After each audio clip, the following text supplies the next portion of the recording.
तो जिग्नेश मेवाणी की जिंदगी में प्रेम कहाँ है? प्यार से लबालब हूँ और मिलता रहता है, कभी कभी किश्तों में मिलता है। किसका? जिग्नेश मेवाणी को डर लगता है क्या नरेंद्र मोदी से? तो उनसे जो बन पड़े मेरे खिलाफ वो अचूक करे, क्योंकि जिस दिन मेरे हाथ में भी बल्ला आएगा मैं भी नहीं छोड़ूंगा। क्या जिग्नेश मेवाणी बीजेपी में जाएंगे? ये भाजपा को ही पूछ लीजिए, वो ही बता देंगे। जिग्नेश, अरे भाई वो नहीं आएगा। अगर ये कहें कि आपको गुजरात का मुख्यमंत्री पद का उम्मीदवार बना दें, ऐसे पदों की कहाँ चिंता है हमको। राहुल गांधी साहब के रिश्ते कैसे हैं? दोस्ताना हैं या फिर वो हाई कमांड वाला कल्चर है? नहीं, ही इज वेरी कूल। और अब वो कह रहे हैं कि गुजरात में भी आम आदमी पार्टी की सरकार बनेगी। बहुत ज्यादा दम उन्होंने लगा दिया है गुजरात। Absolutely impossible. और दिल्ली में बैठ के हम अक्सर ये सोचते हैं कि यार मोदी के गढ़ में जहां पर नरेंद्र मोदी हैं और वो विरोधी आवाजों को उतना पसंद नहीं करते, शायद उनको सुनना अच्छा नहीं लगता। अरे लड़ेंगे यार, जमकर मुकाबला करेंगे। जमकर मुकाबला करेंगे। विधायक बनने के बाद मुस्लिम समाज से थोड़ा दूर हो गए हैं, मुस्लिम मामलों पर कम एक्टिव नजर आते हैं। मैं गुजरात का, और ये क्लिप मेरे बड़े काम आने वाला है, मैं गुजरात का एक लौता एमएलए हूँ। मरने के बाद भी ये ऐसी मानसिकता क्यों है और ये कब इससे छुटकारा मिलेगा? देखिए, एक दिन तो ऐसा आएगा जिसमें इस पृथ्वी पर जाति व्यवस्था नहीं है। आपका और हमारा रोल है कि वो दिन जल्दी आ जाए, हमारे रहते हुए आए, वो पेस उसका तेज किया जाए, हम उस दिन को देख पाए। नरेंद्र मोदी फैक्टर क्या गुजरात में काम करेगा? स्वाभाविक है, मैं हाँ तो बोलूंगा नहीं, विपक्ष में हूँ, मिलता है। लेकिन आप पार्टी चला रहे हैं ना, आप एनजीओ थोड़ा ही चला रहे हैं कि आप सद्भावना यात्रा। बिल्कुल सही बात है, पार्टी की भी तो सोचनी। बिल्कुल सही बात है। तो गुजरात में चुनाव है, कर्नाटक में चुनाव है, लेकिन वो लोग खुश हैं इस बात से कि हिंदू राष्ट्र बन जाएगा। मैं नहीं मानता हूँ। कुछ ऐसे आपको बाइट्स मिल जाएंगे और ये मुमकिन है। तो उस डिप्रेशन को कैसे बीट करते हैं जिग्नेश मेवाणी? खाली टाइम में क्या करते हैं? और हाँ, मैं कभी कभी अपना मूड बनाने के लिए बीड़ी जलाई दे भी सुनता हूँ गुलजार का। इस समय गुजरात में विधानसभा चुनाव होने वाले हैं और गुजरात चुनाव में अगर एक चेहरे की, मैं इस वक्त कहूं कि नरेंद्र मोदी के बाद अगर किसी चेहरे की चर्चा होती है तो वो चेहरा इस वक्त मेरे साथ इस फ्रेम में मौजूद है, जिग्नेश मेवाणी, जो कि कांग्रेस के गुजरात प्रदेश के वर्किंग प्रेसिडेंट हैं। वडगाम सीट से विधायक हैं, मौजूदा 5 साल का जो टर्म है वो पूरा कर चुके हैं। लेकिन इस बार क्या होगा गुजरात में जो 27 साल में नहीं हुआ है, क्या वो होने वाला है? क्योंकि पिछले 27 साल से गुजरात में बीजेपी सत्ता में है, नरेंद्र मोदी भी वहां सरकार चला रहे हैं और डबल इंजन की सरकार का विज्ञापन करते हुए वो फिर से सत्ता में वापसी की नारा दे रहे हैं। लेकिन क्या कांग्रेस या बाकी दल जो हैं वो उन्हें रोक पाएंगे या फिर इस गुजरात के लोगों को फिर से बीजेपी की सत्ता में ही रहना पड़ेगा? इन जरूरी मसलों के साथ साथ मैं कुछ बहुत इंटरेस्टिंग से सवाल तैयार करके आया हूं जो जिग्नेश से मुझे पूछने हैं। तो जिग्नेश भाई, हमारे चैनल पर बहुत बहुत स्वागत है आपका। धन्यवाद। जय भीम। कैसे हैं? How are you? हेल्थ कैसी है? तबीयत कैसी है? बस तबीयत तो ठीक है और लगे हुए चुनावी माहौल है। और फ्रेंकली स्पीकिंग, मेरे अंदर का एक्टिविस्ट कभी मरा नहीं है। तो चुनाव हो या ना हो, हमारा तो मतलब पूरा दिन लगे रहना पड़ता है। पूरे गुजरात में, अक्रॉस गुजरात, कोई भी अत्याचार, अन्याय की घटना हुई किसी भी समाज के ऊपर, तो सबसे पहले मुझे पकड़ते हैं कि कोई आए ना आए, जिग्नेश जरूर बोलेगा। Jignesh will definitely take stand. वो आके थाने पे बैठेगा, गिरफ्तारी करवाएगा। तो ये एक फेथ भी है और उसके चलते बहुत काम रहता है। चूंकि चुनाव है और वर्किंग प्रेसिडेंट भी हूँ तो और भी लोड है, लेकिन इस लोड को भी एंजॉय कर रहे हैं। तो वो एक्टिविस्ट जो है वो एक नेता के उससे बाहर नहीं निकल पाया अभी अंदर? नहीं, एक्चुअली ये अच्छा हुआ है। तो उससे क्या हुआ है, मेरा ग्रास रूट का जो कनेक्शन है वो न केवल इंटेक्ट रहा और भी एक्सपांड हुआ है। तो मैं जब जर्नलिज्म में था तो वहां से लेके एक्टिविस्ट बना, एक्टिविस्ट से फिर इंडिपेंडेंट एमएलए बना जी। तो मेरे काम का स्कोप और स्केल बढ़े, वही मकसद था। तो मैं मानता हूं मेरे लिए राजनीति भी अपने एक्टिविज्म के एक एक्सपांशन के तौर पे ही मैं उसको देखता हूं। तो विधायक बनने से पहले जिन मुद्दों पे काम करता था, जिन मुद्दों पे लड़ता था, उन तमाम मुद्दों पे लड़ना, बोलना, लिखना सब जारी है। अब एक कॉन्स्टिट्यूंसी भी है तो वहाँ और भी काम कर पा रहा हूँ और भी मेरा एक इम्पैक्ट बना है।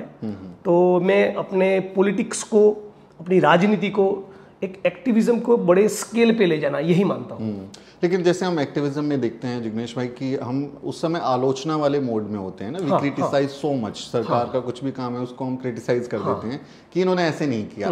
बट जब आपके ऊपर जिम्मेदारी आती है और आप डिसीजन मेकर हैं, की रोल पे हैं, तो उस समय वो डिलीवर करना क्या एक चैलेंज होता है? आप पिछले 5 साल के काम को विधायक के तौर पे एक क्योंकि आप पदाधिकारी हैं, एक विधायक हैं वडगाम सीट के, उस काम को कैसे देखते हैं? वो बहुत चैलेंजिंग और इंटरेस्टिंग इस प्रकार से है कि आपके मन में जिस दिन आप विधायक बने, यार कॉन्स्टिट्यूंसी में ये ABC PQR ये चीजें मैं करूंगा, लेकिन जो परंपरागत राजनीति अब तक होती आ रही है और उसके चलते जनता का जो एक माइंड सेट बना है कि आप शादी में आओ, मैयत में आओ, सामूहिक जोड़ों की शादियां करवाओ, उसमें 51,000 दो, और मुझको आंगनवाड़ी रिपेयर करनी है, अच्छा उनको शादी में ले जाना है, मुझको स्कूल ठीक करना है, तो उसके बीच में एक मिसमैच रहता है। तो थोड़ा उसमें कॉन्फ्लिक्ट भी रहता है। जनरली नेता थोड़ा दिखते नहीं ना आंगनवाड़ी ठीक करते हुए, वो शादी ब्याह में दिख जाते हैं, तो उस तरह का। तो मेरा ज्यादातर पीरियड उस प्रकार के कामों में रहा कि पब्लिक हेल्थ में इंफ्रास्ट्रक्चर कुछ इम्प्रूव हो, शिक्षा में कुछ कर पाए, लोगों के राइट्स को लेकर अवेयर कर पाए। तो वो दोनों के बीच में एक मिसमैच जो है, कॉन्फ्लिक्ट है। तो अब पता ये चल रहा है कि आप कितने भी रेडिकल है, एक पहले प्रेग्मेटिक पोजीशन लेकर अपनी धरातल पे मजबूत हो जाइए, फिर रास्ता लंबा है तो और भी आपके लिए अपॉर्चुनिटीज आएगी वो तमाम चीजें करने की जो आप करना चाहते हैं। तो टेम्परेरी बेसिस पे थोड़ा अपने आप को किल करके, थोड़ा कॉम्प्रोमाइज करके, अच्छा, थोड़ा खामोश रहकर, थोड़ा अपने अंदरूनी जो भूचाल चल रहा है उसको थोड़ा दबाए रखकर थोड़ा लोगों के साथ चलिए और फिर और आगे रास्ता खुलेगा। तो इस प्रकार का अप्रोच लेना पड़ रहा है। जैसे कि गुजरात का सबसे बड़ा ऑक्सीजन प्लांट मेरी कॉन्स्टिट्यूंसी में मैंने बनाया, आप किसी को भी पूछ लीजिए, कोरोना के समय, कोरोना के पीरियड में, और बहुत से लोग उससे बेनिफिट हुए। गुजरात का सबसे बड़ा ऑक्सीजन प्लांट है। अच्छा। और वो बनवाने के लिए मुझे हाई कोर्ट में पिटीशन फाइल करना पड़ा। स्पेशल केस में उसका मैं मंजूरी लेकर आया, हाथ में डिब्बा लेकर, इसी पालनपुर शहर जहां पर भी हम लोग इंटरव्यू कर रहे हैं उसकी सड़कों पर मैं डिब्बा लेकर लोगों से चंदा कलेक्ट करने के लिए निकला था कि भाई मेरी जो ग्रांट है MLA के तौर पर, उसकी जो गाइडलाइन है, उसका जो क्राइटेरिया है, उसमें प्लांट नहीं बन सकता ऑक्सीजन का। अच्छा। तो आप चंदा दीजिए। मेरी जो अपील है लोगों में, उसकी बात मैं इस्तेमाल करूंगा, क्राउड फंडिंग करूंगा, आप भी थोड़ा मदद करिए। तो सरकार ने उसके ऊपर एक फर्जी एप्लीकेशन करवाकर फाइनेंशियल इरेगुलरिटी का एक एलिगेशन लगाकर उस प्रोजेक्ट को बंद करवा दिया। तो फिर मैं हाई कोर्ट गया, हाई कोर्ट से स्पेशल केस में परमिशन लेकर आया। आज वो छापी गांव है मेरी कॉन्स्टिट्यूंसी का, वहाँ एक बहुत बड़ा कैंपस है प्राइमरी हेल्थ सेंटर का, वहाँ गुजरात का सबसे बड़ा ऑक्सीजन प्लांट लगा है। तो सरकार, लेकिन जी, इससे आप चुनाव जीत जाए ये जरूरी नहीं, राइट। तो किन चीजों के चलते आप चुनाव जीत सकते हैं? और ये ऑक्सीजन प्लांट बनवाना, लैंड रिफॉर्म्स करवाना, शिक्षा चिकित्सा का काम करना, दोनों के बीच में आपको बैलेंस करना पड़ता है जी। तो वो आपको सिखाता भी बहुत कुछ है। जनरली हम लोग देखते हैं कि गुजरात से हम बहुत बार विरोधी आवाज़ों को उठते हुए देखते हैं, और दिल्ली में बैठ के हम अक्सर ये सोचते हैं कि यार मोदी के गढ़ में जहाँ पर नरेंद्र मोदी हैं और वो विरोधी आवाज़ों को उतना पसंद नहीं करते, शायद उनको सुनना अच्छा नहीं लगता, तो वहाँ बैठ के ये लोग जब आवाज़ उठाते हैं तो इनके लिए काफ़ी मुश्किल होता होगा।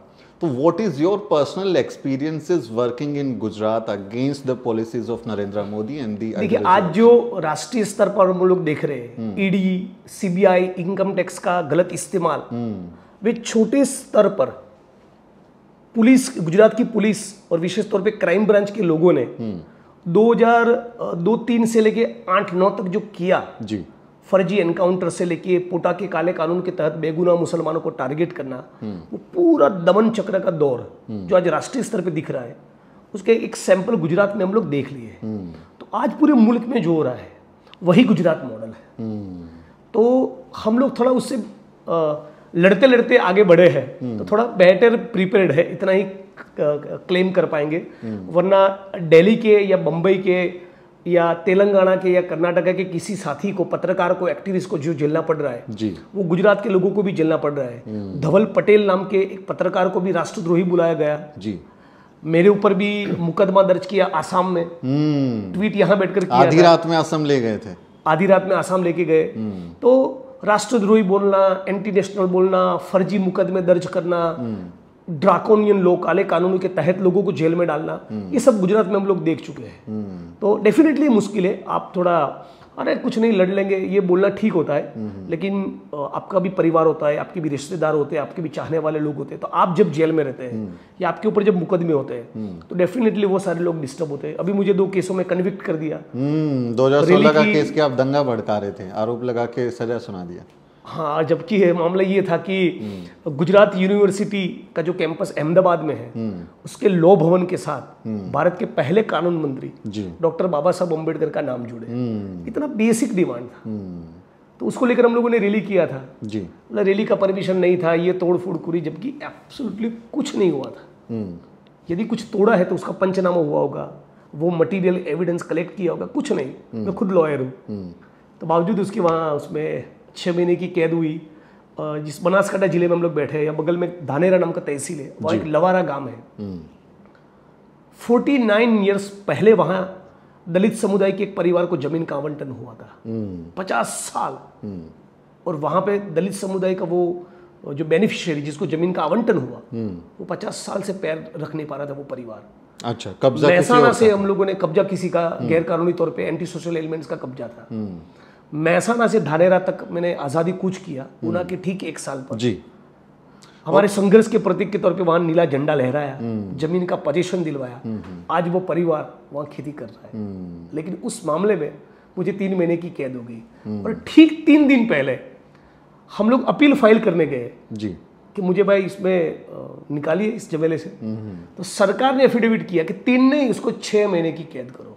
अच्छा, बड़ा सरकार अपील में गई। मतलब कि केसेस आफ्टर केसेस में उलझाना, कन्विक्ट करना, तो एक टारगेट की तरह ये लोग ट्रीट कर रहे हैं। तो इतना सब कुछ झेल रहे हैं, जिग्नेश मेवाणी को डर लगता है क्या नरेंद्र मोदी से? नहीं, इसमें क्या है, मैं इतना आगे निकल चुका हूँ इस लड़ाई में, संघर्ष में, कि इस जीवन में मेरे लिए बैक ट्रैक करना नामुमकिन है। मैं आरएसएस और भाजपा के साथ इस जीवन में कभी कॉम्प्रोमाइज नहीं कर सकता।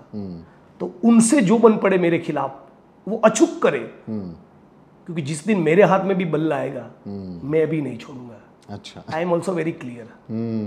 बट ऐसे दावे ना आपके जो समकालीन नए युवा नेता थे, कंटेम्प्रेरी जो यंगस्टर्स थे पॉलिटिशियन, जिसमें खास तौर पे अल्पेश ठाकुर हैं, हार्दिक पटेल हैं, उनके भी ये दावे मैंने सुने हैं, उनके भाषण भी सुने हैं, और वो हमेशा ये बात बोलते रहे कि हम आरएसएस और नरेंद्र मोदी के साथ में नहीं जाएंगे। अब वो चले गए हैं, क्या जिग्नेश मेवाणी बीजेपी में जाएंगे?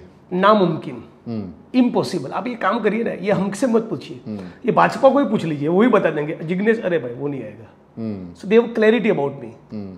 अगर ये कहें कि आपको गुजरात का मुख्यमंत्री पद का उम्मीदवार बना दें, ऐसे पदों की कहाँ चिंता है हमको? ऐसे पदों के लिए थोड़ी जीते हैं, उससे क्या फर्क पड़ता है? उससे फर्क नहीं पड़ता, तो बिल्कुल अपनी लड़ाई क्लियर है। बिल्कुल क्लियर है।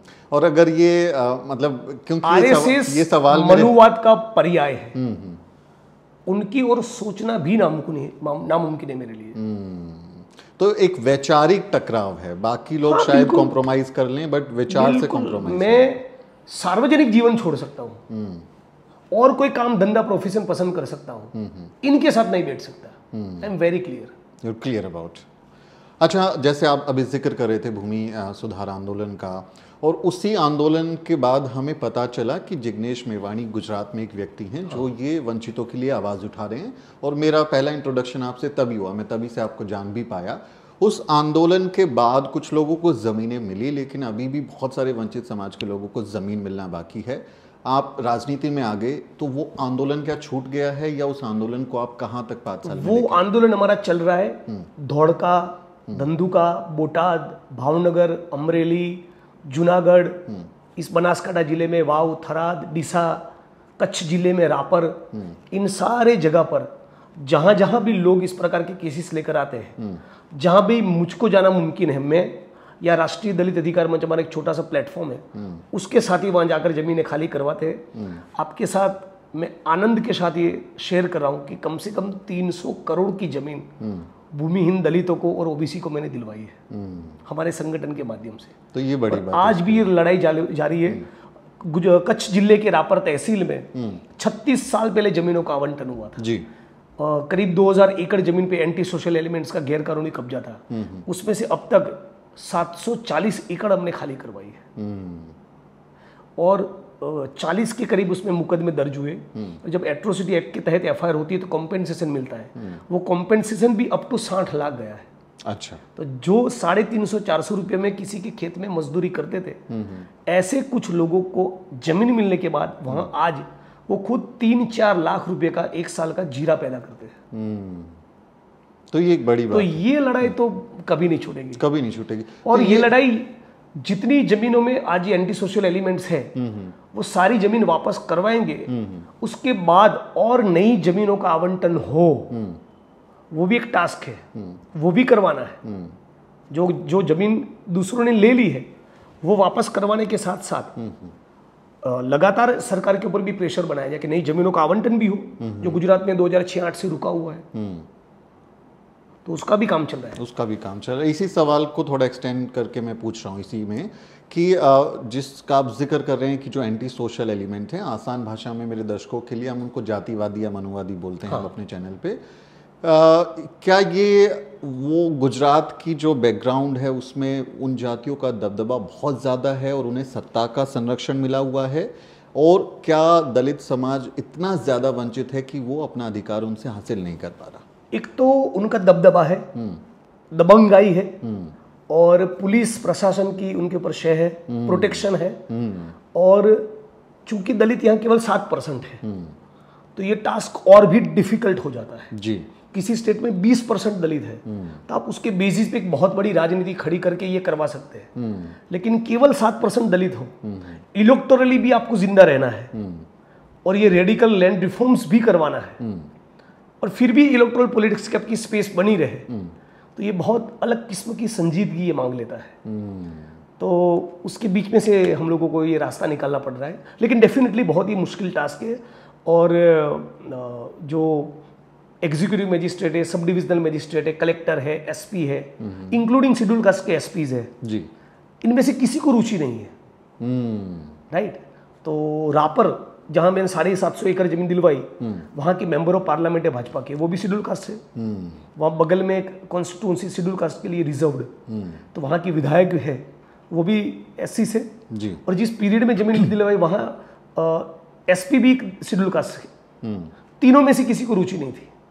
तो केवल आंदोलन, लड़ना, भिड़ना, सड़कें जाम करनी, हाईवे बंद करवाना, उसके बाद ही ये पोजीशन मिला है।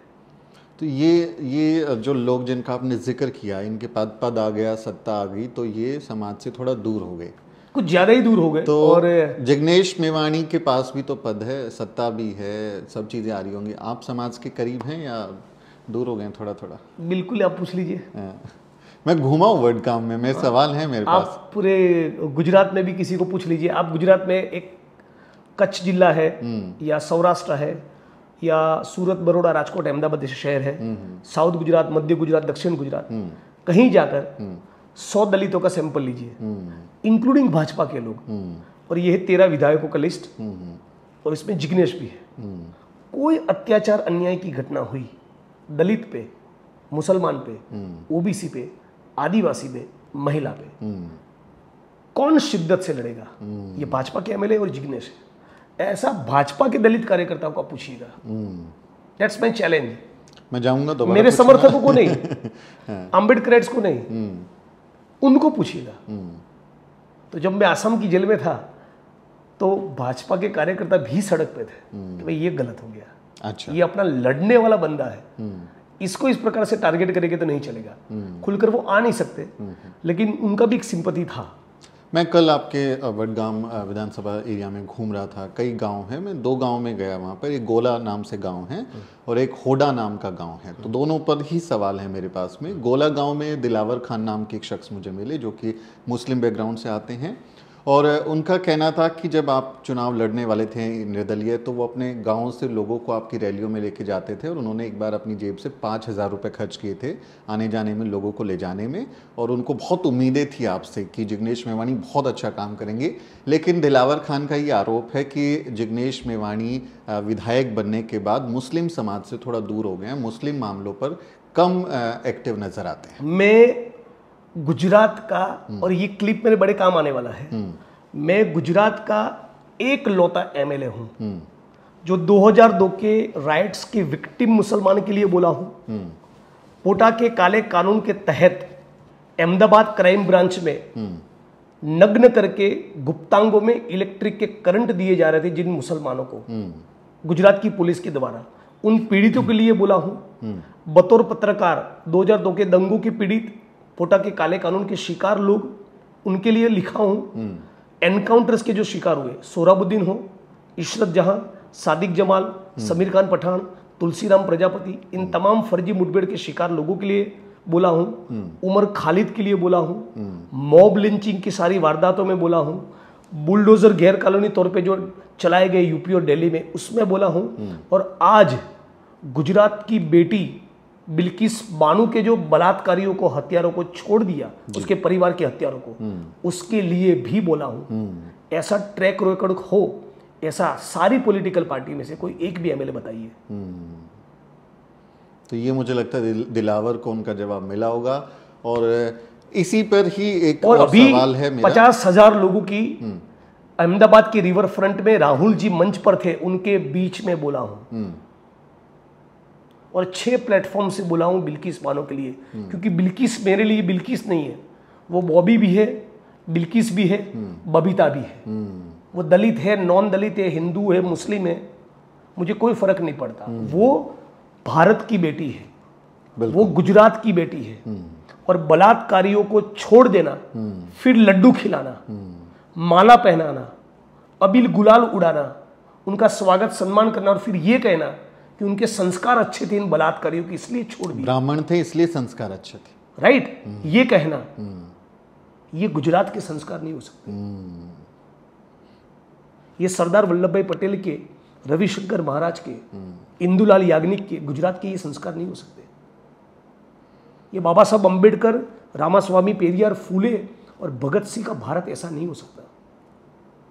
इस मुद्दे पर सबसे ज्यादा कोई बोला है तो मैं बोला हूं, और आज भी बोला हूं, कल भी बोलूंगा। इससे इलेक्टोरल नुकसान कभी होता है तो I don't care. Teesta Setalvad की गिरफ्तारी हुई, मैं बोला हूं और मैं बोलूंगा, क्योंकि मेरे लिए इलेक्टोरल पॉलिटिक्स सब कुछ नहीं है।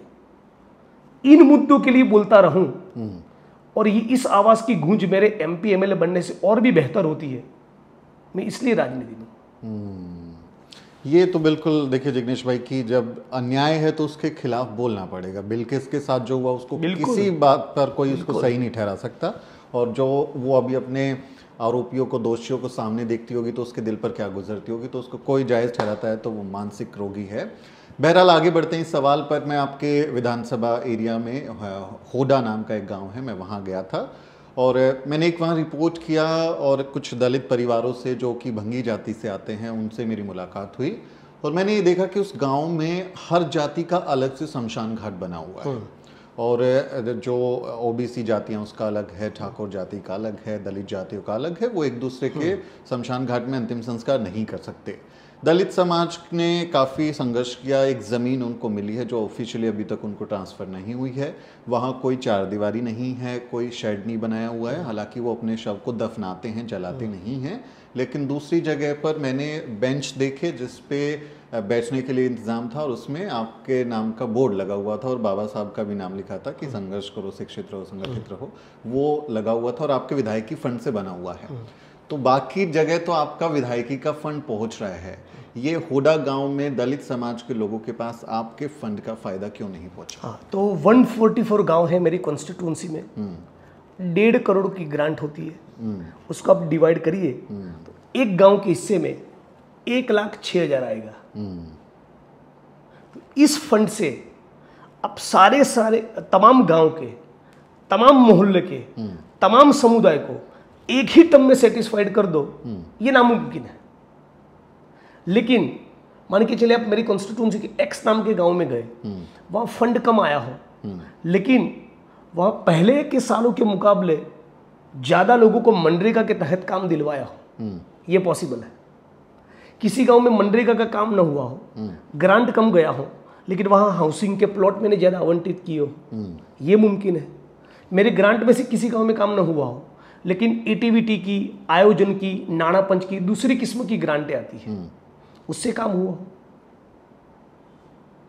तो कोई भी ऐसा गांव नहीं है मेरा, क्योंकि जब मैं चुनाव में कैंपेन के लिए जाऊंगा तो मैं एक भी गांव के एक भी व्यक्ति से मैं भी बतौर उम्मीदवार ऐसा सुनना पसंद नहीं करूंगा कि आप हमारे गांव में वोट मांगने के लिए तो आए हैं लेकिन ग्रांट नहीं दिया।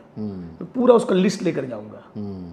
तो आप जिस व्यक्ति को मिले हो उसको उसके गांव के कौन से मोहल्ले में कहाँ मेरी ग्रांट में से काम हुआ वो जरूरी उसको मालूम हो, वो थोड़ा उसको पता हो ना पता हो। गांव के डिप्टी सरपंच हैं, हाँ, और नरेश उनका नाम है, और उनको लेकिन उसी गांव में जानकारी तो है। हाँ, लेकिन उसी गांव में मेरी ग्रांट में से कोई ना कोई काम हुआ ही होगा। हाँ, वही मैं बता रहा हूँ कि वहाँ बोर्ड लगा हुआ था, डेस्क थे बैठने के, उस पर आपके नाम का था।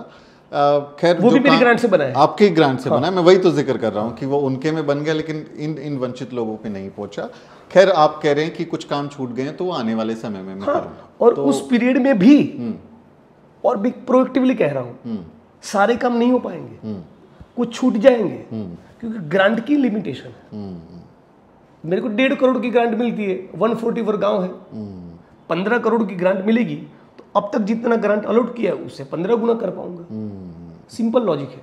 अच्छा, तो ये जैसे इस गांव में, लेकिन वाल्मीकि समुदाय की आप बात कर रहे हैं, राइट जी, तो वाल्मीकि समाज का होड़ा गांव हो, पूरा वडगाम हो, पूरा बनासकांठा जिला हो, या गुजरात का कोई भी कोना हो, सफाई कर्मी यदि गटर में उतर कर मरा तो सबसे पहले मैं बोलता हूं मंगल पर पानी है कि नहीं ये एक्सप्लोर करने का टेक्नोलॉजी है। सफाई कर्मी को गटर में उतर कर मरना ना पड़े उसके लिए टेक्नोलॉजी क्यों नहीं है? ये विधानसभा के मंच पर सारे दलित एमएलए में सबसे ज्यादा कोई बोला है तो वो मैं बोला हूं। 3 बार इस मुद्दे को उठाया। कोई भी सफाई कर्मी गुजरात में मरता है तो उसको कॉम्पेंसेशन दिलवाना, कॉन्ट्रैक्टर और ऑफिसर्स के खिलाफ एफआईआर करवाना, मैं जाके खड़ा रहता हूँ। उनकी उम्मीदें भी हैं आपसे।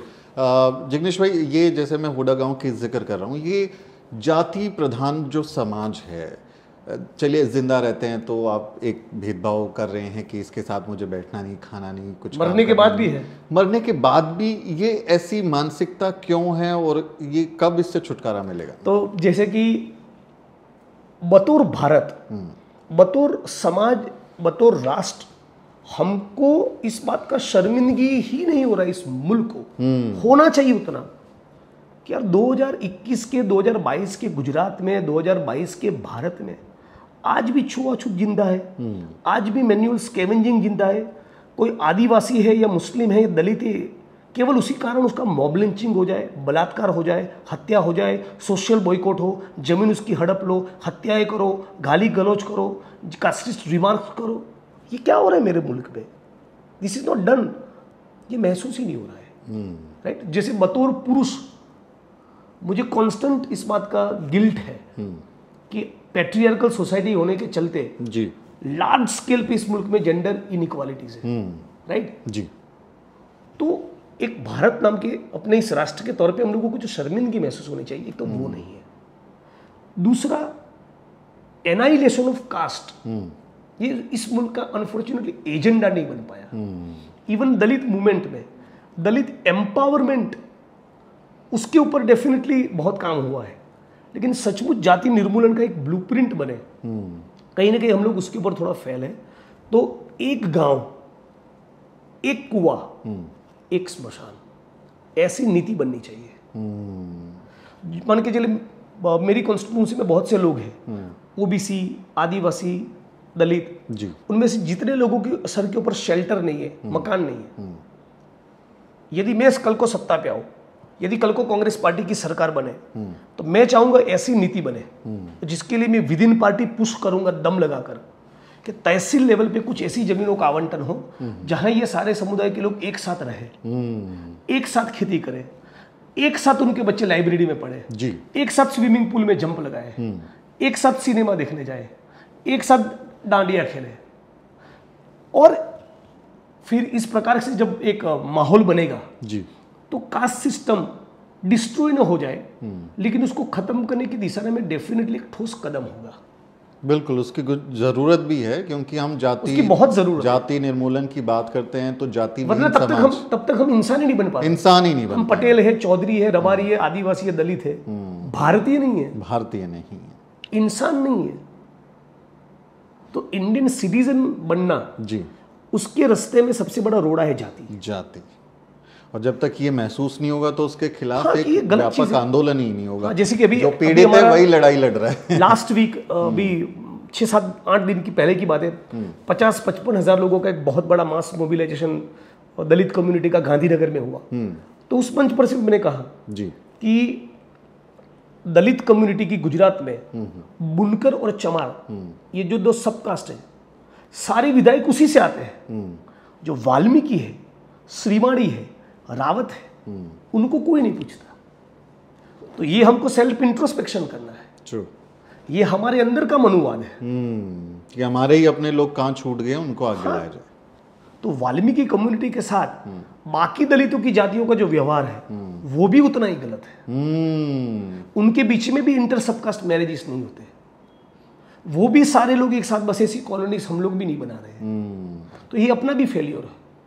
बिल्कुल। तो ये इस कलेक्टिव फेलियर को पहले एक्सेप्ट करें बतौर दलित कम्युनिटी, बतौर नॉन दलित कम्युनिटी, बतौर इंडिया, और फिर उसको एक्सेप्ट करने के बाद चलिए तो ये है बीमारी, कैसे उसके ऊपर काम किया जाए, कौन सा वैक्सीन उसके ऊपर लगना चाहिए। तो ये रियलाइजेशन होना चाहिए। बिल्कुल। और लेकिन जिस प्रकार से दलित बहुजन मूवमेंट इतने सालों में प्रोग्रेस किया है, जिस प्रकार से रामास्वामी पेरियार, ज्योतिबा फुले, बाबा साहब अम्बेडकर के प्रगतिशील विचार धीरे धीरे करके पहुंच रहे और सोशल मीडिया के जमाने में भी पहुंच रहे। उनाक आंदोलन हुआ, रोहित वेमुला की सुसाइड या उनको इंस्टीट्यूशनल मर्डर ही कहना चाहिए। बिल्कुल। उसके बाद जो लार्ज स्केल मूवमेंट हुआ, दिल्ली में रविदास मंदिर टूटने पर हुआ, चंद्रशेखर का और मेरा जो पॉलिटिकल राइज हुआ, वो भी मूवमेंट है एक प्रकार से। बिल्कुल। तो ये जो सारी घटनाओं के चलते एक बात आगे तो बढ़ रही है, तो उम्मीद तो रखनी चाहिए कि कम से कम हम अपने आप को भी देखें। चिंता केवल यही है, देखिए एक दिन तो ऐसा आएगा जिसमें इस पृथ्वी पर जाति व्यवस्था नहीं होगी। आपका और हमारा रोल है कि वो दिन जल्दी आ जाए, हमारे रहते हुए आए, वो पेस उसका तेज किया जाए, हम उस दिन को देख पाए। बिल्कुल ज़रूरी है। वो एनिलेशन ऑफ कास्ट की बात जो बाबा साहिब करते थे वो सच और हम देखें। बहरहाल बहुत इंटरेस्टिंग चर्चा चल रही है और राजनीति के साथ साथ बहुत ज़रूरी सामाजिक मसलों पर भी हमारा मंथन चल रहा है। वापस राजनीति पे लौटते हैं। गुजरात में क्योंकि चुनावी माहौल है, नरेंद्र मोदी फैक्टर क्या गुजरात में काम करेगा? क्योंकि अब 27 साल हो चुके हैं यहाँ पर और उनकी सरकार के भी 8 साल देख चुका है देश। स्वाभाविक है, मैं हाँ तो बोलूँगा नहीं, विपक्ष में हूँ, लेकिन मैं फ्रैंकली आपको बोल रहा हूँ और मैं बहुत ऑब्जेक्टिवली कह रहा हूँ। पहली बार इतने सालों में मैंने ये महसूस किया है और देखा है, सेंस किया है कि भाजपा का जो काडर है वो मोदी जी को आप क्रिटिसाइज करो, कुछ भी बोलो तो आपके ऊपर चढ़ बैठता था। वो इस बार नहीं मैं देख रहा हूँ, बहुत डिफेंसिव है और कहीं ना कहीं उसका कारण बेरोजगारी, महंगाई और कोरोना में उनका जो परफॉर्मेंस रहा, उसके चलते भाजपा की कैडर के भी हौसले थोड़े पस्त हुए और अचानक एक दिन पूरी कैबिनेट को बदल देना पड़ा। और मोदी जी को इतना चक्कर बतौर प्रधानमंत्री उनको जो डिलीवर करना है, जो काम करना है, अच्छे दिन लाने हैं, 2 करोड़ रोजगार देना है, उसके बजाय हर हफ्ते गुजरात आना पड़ रहा है, हर हफ्ते गुजरात आना पड़ रहा है। तो वो भी दिखाता कि कहीं ना कहीं वो प्रेशर में है। तो मुझे लगता है कि इस बार मोदी जी का कुछ जादू चलेगा नहीं, लेकिन डर यही है कि कोई कम्युनल कार्ड वो न खेले। 5.25 साल वो विकास की बात करते हैं, जैसे चुनाव आता है, भारत पाकिस्तान, हिंदू मुस्लिम, मंदिर मस्जिद, स्मशान कब्रिस्तान, ये जो उनका राजनीति रहा है उससे मुझे चिंता है। मैं कल पालनपुर में ही था और कुछ युवाओं से मैं बात कर रहा था, कई सारे युवा थे, नौजवान थे, उनसे मैं बात कर रहा था। तो उनमें से एक युवा ने कहा कि उन्होंने कहा कि मैं ईमानदारी से इस बात को कहता हूँ, जिम्मेदारी के साथ में, कि भाजपा की सरकार में बहुत सारे अच्छे काम नहीं हुए हैं, कई उनमें कमियां हैं, भ्रष्टाचार है, गरीबी है, नौकरियां नहीं हैं, लेकिन हम इन सब के लिए हिंदुत्व को कॉम्प्रोमाइज़ नहीं करेंगे और हिंदुत्व के लिए हम सिर्फ नरेंद्र मोदी के साथ ही जाएंगे। तो ये जो स्टैंड बन रहा है, मैं केवल इतना कहना चाहूँगा कि ये बीजेपी आरएसएस का सालों तक, दशकों तक ये जो नारा लगा कि जो हिंदू हित की बात करेगा वही देश पे राज करेगा, तो आप कौन से हिंदू की बात करते हो? एबीवीपी, आरएसएस और भाजपा के वो लोग जो मोदी जी के लिए चद्दर फैलाते हैं, दरी बिछाते हैं, उनका माइक सेट करते हैं, उनकी रैलियों में, गाड़ियों में भर भर कर लोगों को लाते हैं, उनके रिश्तेदार जय श्री राम और भारत माता का जयकारा लगाने वाले एबीवीपी, आरएसएस और भाजपा के कार्यकर्ता के जो रिश्तेदार कोरोना में मर गए, उनको भी मोदी जी कॉम्पेंसेशन देने को तैयार नहीं। उनको भी ऑक्सीजन की बूंद नहीं मिली, उनको भी सरकारी या प्राइवेट अस्पताल में बिस्तर नहीं मिला, उनको भी 12-14 घंटा एम्बुलेंस में अपने रिश्तेदारों को लेकर बैठना पड़ा, और जिसमें से बहुत से लोगों ने, करीब 3 लाख लोगों ने गुजरात में दम तोड़ दिया। लेकिन हजारों की तादाद में गुजरात में हिंदू किसानों ने सुसाइड किया इकोनॉमिक क्राइसिस के चलते। मैंने तो कभी नहीं देखा मोदी जी उस हिंदू विधवा बहनों के आंसू पूछने गए हो। आदिवासी, मुस्लिम, ओबीसी, दलित ये तो छोड़ दीजिए, उनका तो कोई सवाल ही नहीं, उनको लेकर तो मोदी जी को बायस है। उनकी जो कैडर है, जो हिंदू आशा वर्कर है, जो हिंदू बहन आंगनवाड़ी की बहन है, जो हिंदू सफाई कर्मी है, जो हिंदू पुलिस का कांस्टेबल है, जो हिंदू फॉरेस्ट का बीट गार्ड है, जो हिंदू मध्याह्न भोजन का कर्मचारी है, जो हिंदू स्टेट ट्रांसपोर्ट का ड्राइवर या कंडक्टर है, इनको जो मिनिमम वेज भी नहीं मिलता है, मोदी जी और भाजपा क्या किए उनके लिए? कुछ नहीं। लेकिन वो लोग खुश हैं इस बात से कि हिंदू राष्ट्र बन जाएगा, मैं नहीं मानता हूँ। कुछ ऐसे आपको बाइट्स मिल जाएंगे और ये मुमकिन है। मेरे पास रिकॉर्डिंग है, चाहेंगे तो मैं दिखा दूंगा। नहीं, मैं समझ सकता हूँ, ऐसे बाइट्स देने वाले आपको लोग मिल जाएंगे कि सर 1000 रुपये पेट्रोल डलवाएंगे, लेकिन थप्पा वहीं लगाएंगे। सारी जनता ऐसी नहीं है, सारी जनता नहीं। और क्योंकि पेट्रोल से मुझे याद आ गया, तो मैं बस जिक्र कर देता हूँ, फिर आप अपनी बात कहें। यहीं पालनपुर में ही पेट्रोल पंप पे मैं किसी से बात कर रहा था, तो कुछ लोग तो कह रहे थे कि सरकार क्या कर सकती है, उनके ऊपर इतना कुछ है। और वहीं पर एक सज्जन साहब थे, उन्होंने कहा कि जब 2013 में नरेंद्र मोदी जी आ रहे थे, तो उस समय मुझे लगा था कि ये कुछ अच्छा करेंगे, तो मैंने उनको वोट दिया। 2014 में प्रधानमंत्री बनाया और गुजरात में भी फिर चुना। तब मुझे ऐसा लगता था कि धीरे धीरे चीज़ें ठीक होंगी, लेकिन हुई नहीं। तो मुझे लगा कि मैंने भूल कर दी, मेरे से भूल हो गई। लेकिन अब मुझे ऐसा लगता है कि मैंने गुनाह किया है और उसकी सज़ा हमें इस रूप में मिल रही है। हाँ। तो लोग तो हैं। एक और दूसरा सुमित भाई की जिस प्रकार से गुजरात से ये कहानी शुरू हुई मोदी जी की, बड़े बड़े कॉर्पोरेट कंपनियों को हजारों एकड़ जमीनों का आवंटन कर दो, इंक्लूडिंग गौचर, जो देना गैर कानूनी है as per the supreme court guideline. बावजूद इसके गौतम अदानी है, दूसरे कॉर्पोरेट जायंट्स को जमीनों का आवंटन करो जी।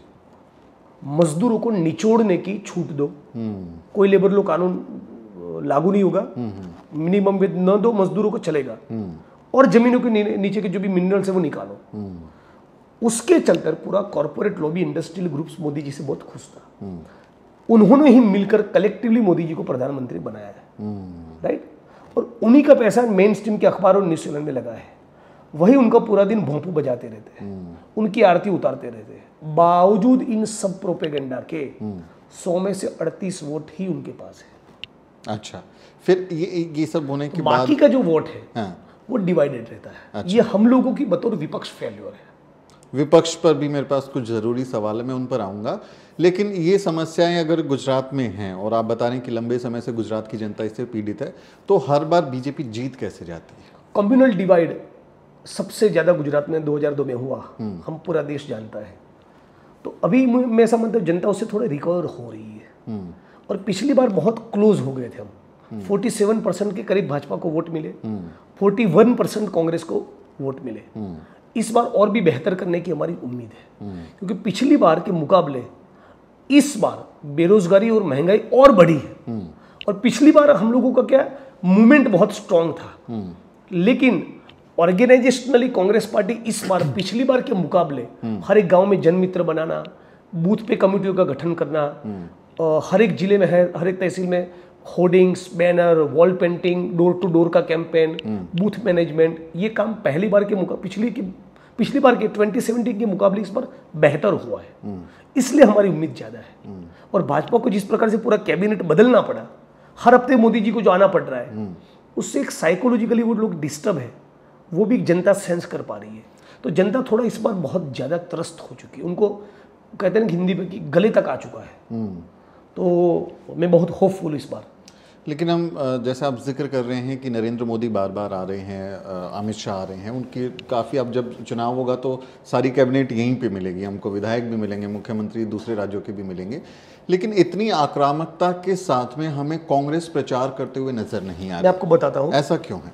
अभी 24, 25, 26 तारीख को पूरे गुजरात के एक एक जिले में, एक एक तहसील में बूथ पे हम लोगों ने डोर किया। और मैं हम कह रहा हूं तो मैं केवल मेरी कॉन्स्टिट्यूंसी नहीं, पूरे गुजरात की बात कर रहा हूं। ठीक उसके कुछ दिन पहले राहुल जी की ये 35 किलोमीटर लंबी भारत जोड़ो यात्रा निकली। ठीक उसके 3 या 4 दिन पहले अहमदाबाद में 50,000 लोगों की जनसभा की। जैसे कि अभी मैंने जिक्र किया, अभी 7 या 8 दिन पहले 50-55 हजार लोगों का दलितों का मोबिलाइजेशन हमारा गांधीनगर में हुआ। अभी इस वक्त पे अंबाजी से लेकर उमरगांव तक पूरे ट्राइबल पॉकेट को कवर करते हुए फिर सौराष्ट्र के ऊपर अभी नॉर्थ गुजरात में बनासकांठा पे यहाँ पर भी आएगी। यूथ कांग्रेस का एक बहुत बड़ा रैली चल रहा है। बावजूद उसके ये मेन स्ट्रीम मीडिया का ही प्रोपेगेंडा है कि हर दूसरे दिन ये सवाल पूछो कि कांग्रेस कहाँ है, विपक्ष कहाँ है। ये तो मुझे भी इमीडिएटली आपके साथ बात करते करते जितने इवेंट्स याद आए मैं ये बता रहा हूँ। बाकी के जिलों में, तहसीलों में कांग्रेस के तालुका पार्षद, जिला पार्षद, 65 विधायक, वो लोग जो कामों में लगे हुए मैं वो गिनवा नहीं रहा हूँ। एससी डिपार्टमेंट के तौर पे हम लोगों ने कांग्रेस पार्टी सत्ता में आएगी तो दलितों के लिए क्या करेगी, आदिवासियों के लिए क्या करेगी, उसका वो एक ठोस मैनिफेस्टो हम लोगों ने तैयार किया है। उसका अलग से एसटी और एससी डिपार्टमेंट के द्वारा डोर टू डोर का कैंपेन और अलग चल रहा है। महिला कांग्रेस का प्रोग्राम चल रहा है, सेवा दल के लोग लगे हुए हैं, लेकिन बावजूद उसके कांग्रेस कहाँ है। तो ये भी एक प्रकार से मेन स्ट्रीम मीडिया का कॉन्स्पिरेसी है। आज मान के चलिए प्रियंका जी का रैली हो जाए ना 50,000 का, कल सुबह डिबेट में बोलेंगे कांग्रेस कहाँ है। ये लोग ये करते हैं। तो और अभी 50,000 लोगों का जो हमने गांधीनगर में मोबिलाइजेशन किया, गुजरात के एक भी न्यूज चैनल्स ने 1 सेकंड के लिए नहीं दिखाया।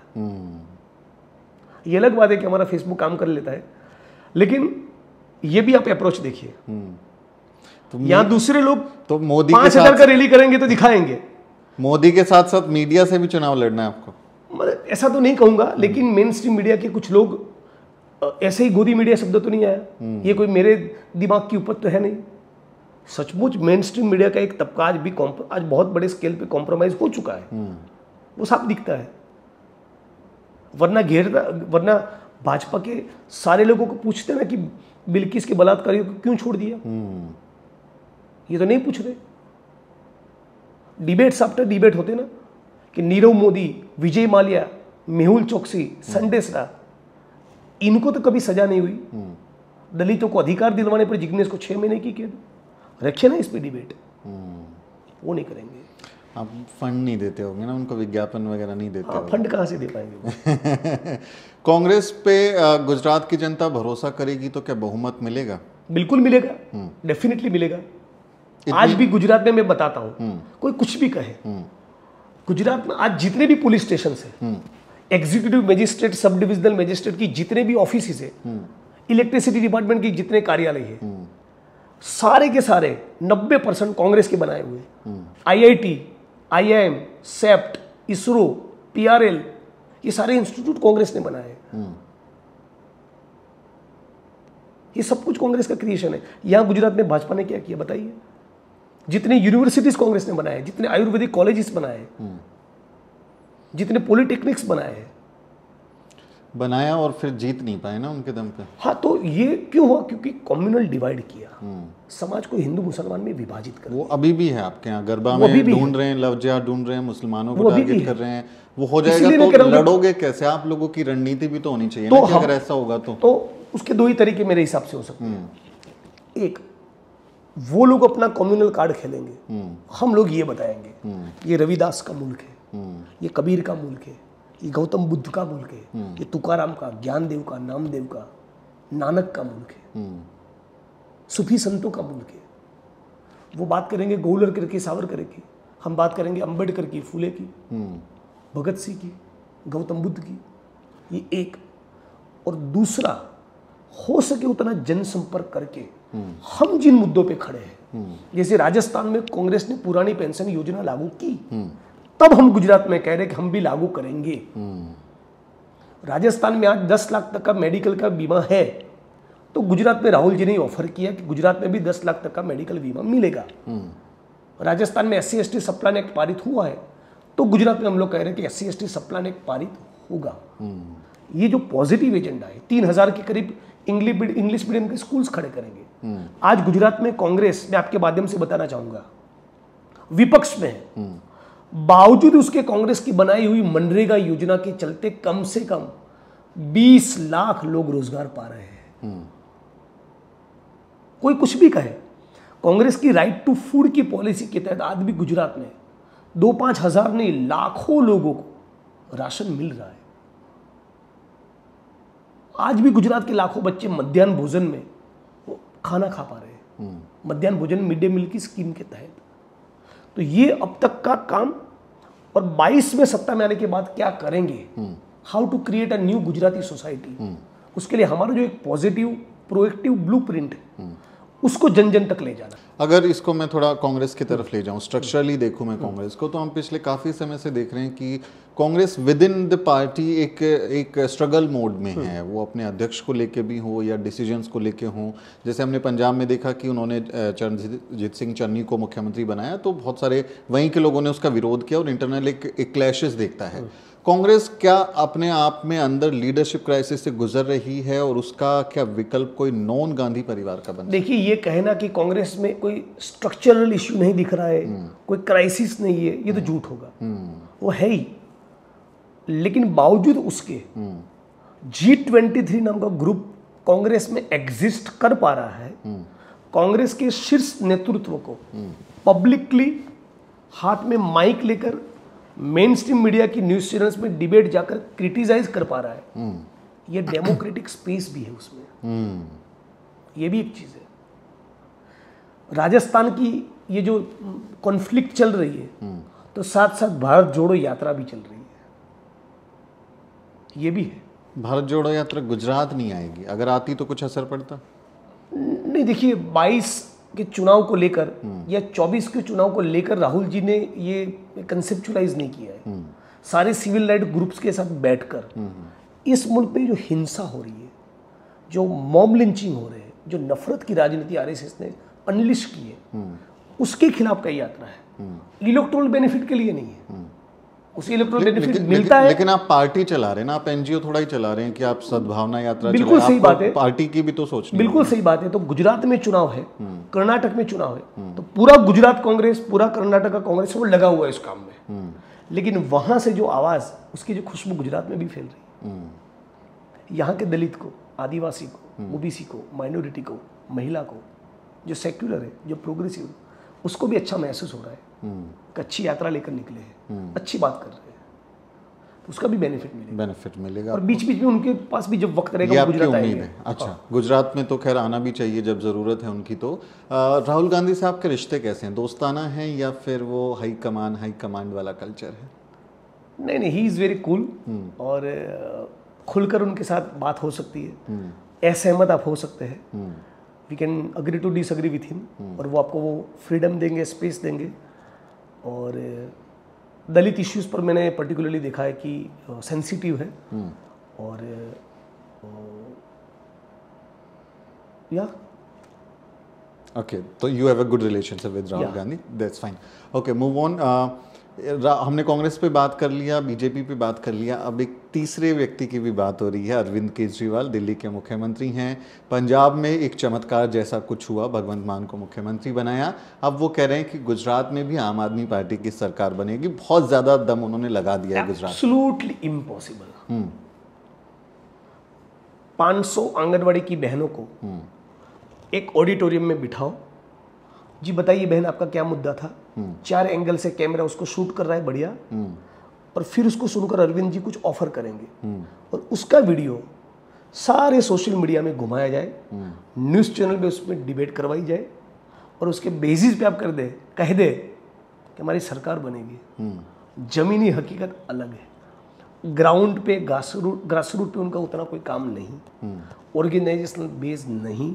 ऑर्गेनाइजेशनल बेस ग्रासरूट कनेक्टिविटी 2-4 महीनों का खेल नहीं होता, वो सालों की तपस्या होती है।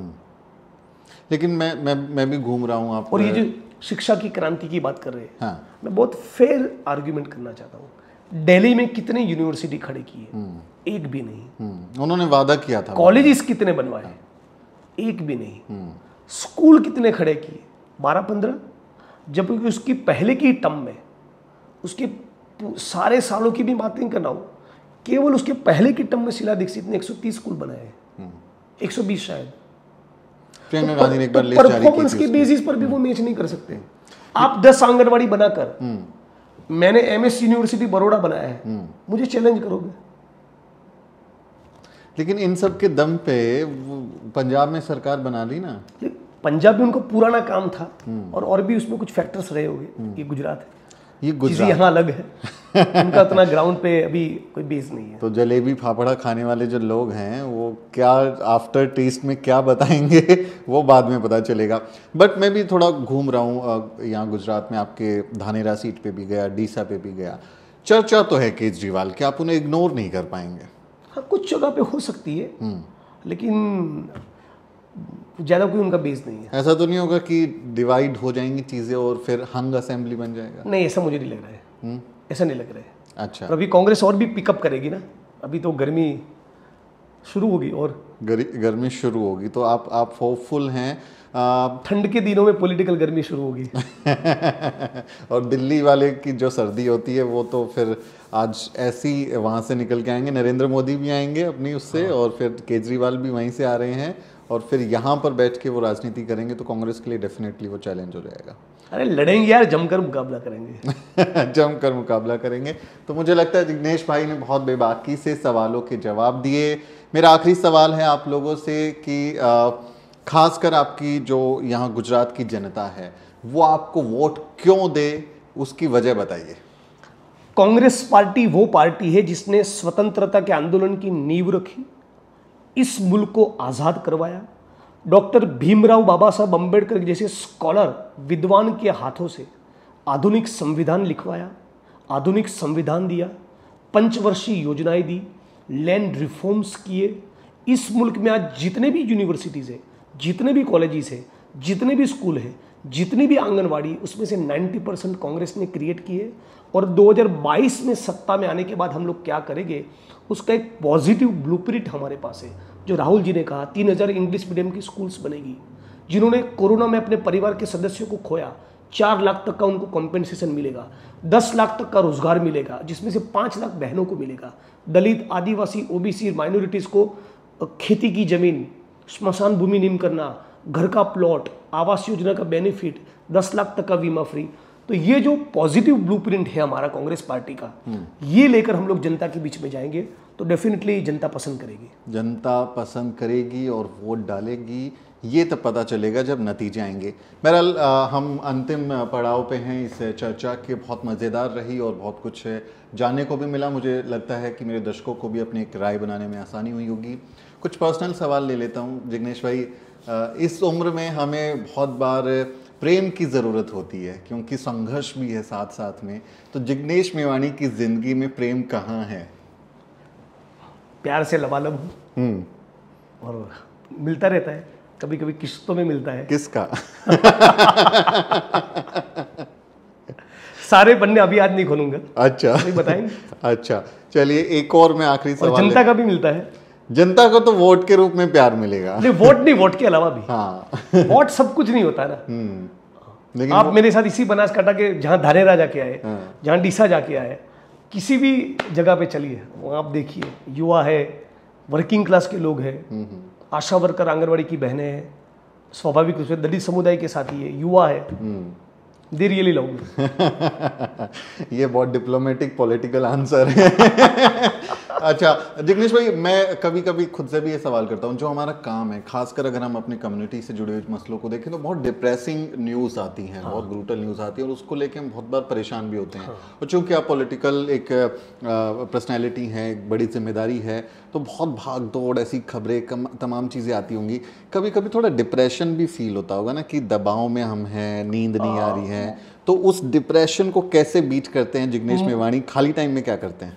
मुझे एक्चुअली खाली वक्त जनरली नहीं मिलता यार। मैं पूरा दिन कामों में उलझा रहता हूँ, मैं सुबह उठता हूँ, रात को सोता हूँ, तब तक केवल काम रहता है। और फ्रेंकली स्पीकिंग उसी में मुझे आनंद मिलता है। किसी को मैं न्याय दिलवा पाऊँ, किसी योजना का बेनिफिट उस तक पहुँचाऊँ, किसी के आत्मसम्मान को किसी ने ठेस पहुँचाई है, उसको थोड़ा सबक सिखाऊँ, तो उसी से मुझे जॉय मिलता है। और जिस पालनपुर की सर्किट हाउस में आप मेरे इंटरव्यू कर रहे हैं, उसके ऊपर के कमरे में आज भी मैं 2004-5-6 में पत्रकारिता में जब था बम्बई में, और जो 5-6-7 लोग एक कमरे में रहते थे भेड़ बकरियों की तरह, आज भी ऐसे ही रहता हूँ। तो वो जो सारे दोस्त हैं मेरे, जो कलीग्स हैं, तो उनके साथ जीने में मज़ा आता है। I am still like a hostel boy. Oh, the hostel boy is enjoying his days and this is really nice talking to Jignesh Mevani. और इन्होंने जो जो बातें बताई उस पर आपकी क्या राय है वो बातें आप लिखें। गुजरात चुनाव को लेकर आपकी क्या समझ है उस पर भी आप अपनी राय लिख सकते हैं। ये बातचीत कैसी लगी उस पर हम आपकी राय को पढ़ेंगे, उस पर रिस्पॉन्ड करेंगे। आप सब्सक्राइबर से अपील करने की जो बात है वो मैं चाहूँगा जिग्नेश भाई बोल दें, आपकी जो बिल्कुल आवाज़ है। इस यूट्यूब के प्लेटफॉर्म को, इस मीडिया के प्लेटफॉर्म को आप न केवल देखें, उसको सब्सक्राइब करें और साथ साथ उसके लिंक्स को जितने भी व्हाट्सएप ग्रुप में है उसमें डालिए। फेसबुक में है, ट्विटर पे हो तो वहाँ डीएम भी करिए। और हाँ, मैं कभी कभी अपना मूड बनाने के लिए बीड़ी जलाई दे भी सुनता हूँ गुलजार का। अरे हाँ, गुलजार से मुझे याद आ गया, आपने जो है यहाँ पे मरीज साहब का वो कुछ किताब का भी ट्रांसलेशन किया है क्या? नहीं, बेसिकली एक बहुत बड़े शायर हो गए मरीज नाम के, और मैं उनके जीवन पे रिसर्च किया हूँ। मैं जब मुंबई में था 2004 से 2008 के करीब, तो उन 3.5-4 सालों के दौरान उनके ऊपर रिसर्च किया और उनकी बायोग्राफी लिखी है। बायोग्राफी लिखी है? हाँ, तो अच्छा। इस चुनाव के बाद होपफुली मैं पब्लिश करूँगा। उनकी जीवनी है और बहुत रिसर्च किया है, उनकी ओरिजिनल मैन्यूस्क्रिप्ट डिस्कवर किए, और उनकी जो मोहब्बत थी उनको मिला हूँ व्हेन शी वाज 84-86 इन मुंबई। उनकी एक लौती उर्दू गज़ल की कॉपी मेरे पास है। सो या तो ये मतलब बीड़ी जलाइले के साथ साथ में शेरो शायरी का भी शौक है जिग्नेश मेवाणी का। मुझे लगता है आज पहली बार शायद हमारे दर्शकों को ये बात पता चली होगी, क्योंकि हम इनके राजनीतिक जीवन के बारे में बहुत कुछ जानते हैं, लेकिन व्यक्तिगत जिंदगी में उनका इसके अलावा भी क्या कंट्रीब्यूशन है बहुत बार वो बाहर नहीं आ पाता क्योंकि काम में बिजी रहते हैं। जिग्नेश मेवाणी, आप हमारा समय देने के लिए बहुत बहुत शुक्रिया, बहुत आभार आपका। Thank you. अच्छा लगा। जय भीम। जय भीम।